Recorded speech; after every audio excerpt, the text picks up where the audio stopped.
மின்னலை பிடித்து மேகத்தில் துடைத்து பெண் என்று படைத்து வீதியில் விட்டு விட்டான்.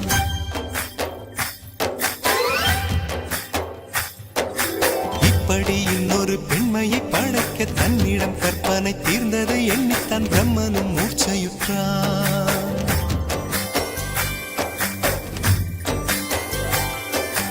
மின்னலை பிடித்து மேகத்தில் துடைத்து பெண் என்று படைத்து வீதியில் விட்டு விட்டார். இப்படி இன்னொரு பெண்மையை படைக்க தன்னிடம் கற்பனை தீர்ந்ததை எண்ணித்தான் பிரம்மனும் மூர்ச்சையுற்றார்.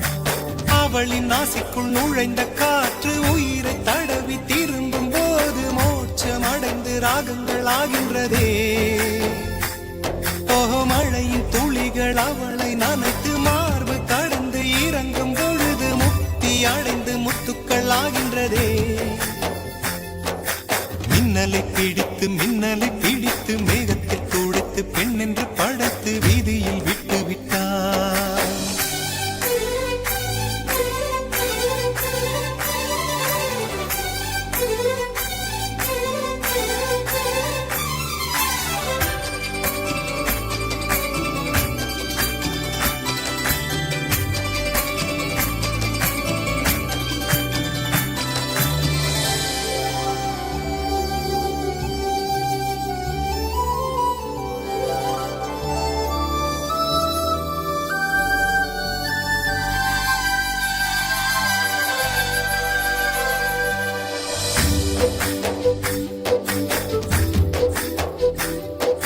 நிலவின் ஒளியை பிடித்து பாலில் நனைத்து கன்னங்கள் செய்து விட்டார். உலக மலர்கள் பறித்து இரண்டு பந்துகள் அமைத்து பெண்மை சமைத்து விட்டார்.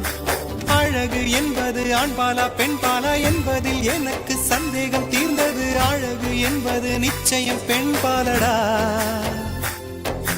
கவிதை என்பது மொழியின் வடிவம் என்றொரு கருத்தும் இன்று உடைந்தது. கவிதை என்பது கன்னி வடிவமடா.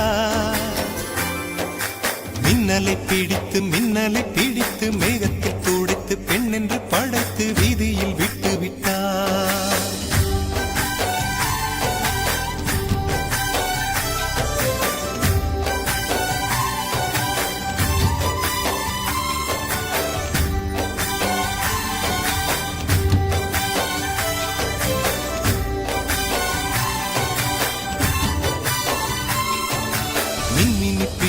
மின்மினி பிடித்து கண்களில் பதித்து கண்மணி கண் பறித்தாள்.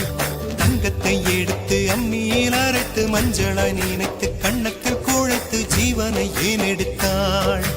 காவித்துறவிக்கும் ஆசை வளர்ப்பவள், அருகம் புல்லுக்கும் ஆண்மை கொடுப்பவள், பெண்களின் நெஞ்சுக்கும் பித்தம் கொடுப்பவளே. ஓஹோ, தெரிந்த பாகங்கள் உயிரை தந்திட, மறைந்த பாகங்கள் உயிரை வாங்கிட, ஜனனம் மரணம் ரெண்டும் தருபவளே. மின்னலை பிடித்து